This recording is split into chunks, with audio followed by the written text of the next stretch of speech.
Good morning. I'm out for my walk again. So, again, thanks for the messages after and the questions. I love the questions. If I do these little talks and you got questions, just shoot me a private DM on Facebook or Instagram. And topics too, people are asking me about topics. So, yesterday I had a couple questions about the group exercising. Now, I don't want to dive into it. I don't want to talk negatively about it.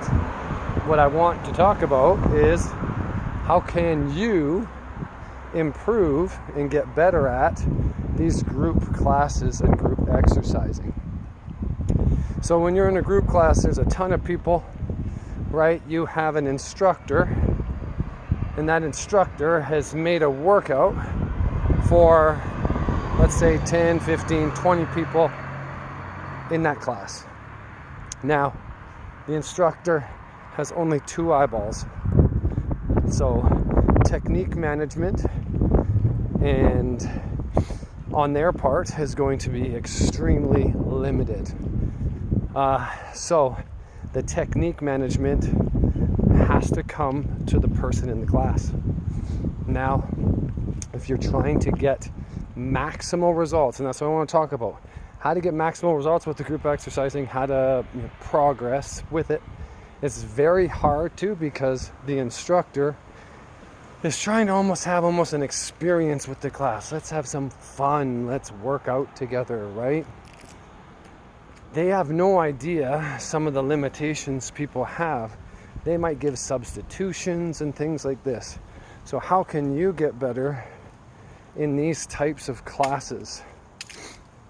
So you're going to have some serious technical awareness.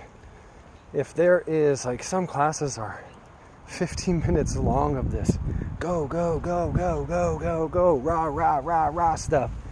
Give me a break. If you have push-ups over 100 reps and you absolutely can't do 3 push-ups, do you think 100 reps of bad push-ups, because you can't even do 3, are going to benefit you?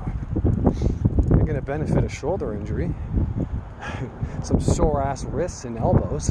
So how do you go to a class like this knowing you're limited in a squat, in a lunge, you got wonky knees, sore knees, can't do push-ups, have no pull-ups whatsoever? How do you do these classes?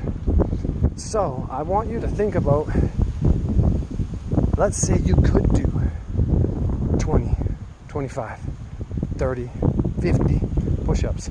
How could you do that? How could you do that? Just like me, if I was going to do a class like this, I would be able to rep out these push-ups and not get hurt because I can do push-ups forever. Well, not forever, but I can do a lot. So it's not going to affect me. So you try to be the person that can do those reps. How would you do that? Probably on an incline, a very high incline. Because if you just started the class and you're 1 minute in and you're already hitting max failure on your reps of your push-ups, you are in trouble. You are going to overreach, you are going to overtrain, and this is going to be nasty recovery for you. That is not a workout tailored to you. You need to tailor it to you. So if I'm training a group, I'm a very speedy, knowledgeable person because I've been there, done the wrong thing. I will run to people and whisper in their ear and say, hey, get on the incline. I don't want to see you hit failure today. I want you to push hard, but I want you to have a good workout. Okay? And then I'll ask him the next time I see him, how sore were you? I literally do this on the fly, on the go. But you, as the client in the class, you need to be doing this. You need to be like, okay, because you can't really have that much trust in that instructor. That instructor is there for the class, you know? The instructor also wants people to come back and do the class. So they're trying to make it fun and do all this weird crap sometimes, and you know what I'm saying. So it's up to you. So if you're doing lunges, how do you not hurt your knees all the time with the lunges? It could be a depth thing. How about tempo? Right? Do you have to be super honest? Say it's 100 lunges. 100 lunges. And they're awesome lunges. You're going to be sore. Right? You're going to be sore. I'm going to do my... Don't go so deep and do half the reps. Who's going to know? You need to make those little group classes. That workout needs to be tailored to you. You as the person, the client, need to do that. Now let's say there's an exercise that really makes you uncomfortable. You don't want to do it. It's embarrassing, right? For a lot of people, this is skipping, bladder issues, stuff bouncing all around. Just change it. You're there to get some exercise, and if that exercise really messes you up, just change it. Don't do it just to fit in. I mean, it happens. If skipping's not your thing, just don't do it. I get this question a lot. You know, I actually train a lot of people that have massive issues with skipping. They still can't skip, and it's an embarrassing thing. It's like coordination and whatnot. Just don't do it if it's going to bother you that much. Do something different, or you take on the challenge and you learn how. Okay, what am I at? 7 minutes. So that was kind of the questions I got. Was a lot of people do group classes. I think it's cool. I don't think they're a bad thing. I told you, it's exercise. But if you trained, like I talked about the skipping, maybe you just try to skip every day and you train it and you track how many skips you do. I bet you improve at skipping. So train these things. So how do you make group exercise better? I gave you all those points, but take a strength training program, put that in, and now guess what? When you go into your group exercise, you're gonna feel so much more accomplished.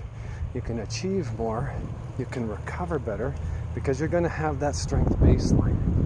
Some people go to these group classes, they have no baseline, and then they come to me for help and they're so trashed and sore, and I don't understand why this infatuation with plyometrics with people who they don't have a base set strength. They have nothing, and they're going to do plyometrics, these females, for 50 minutes. That's insanity.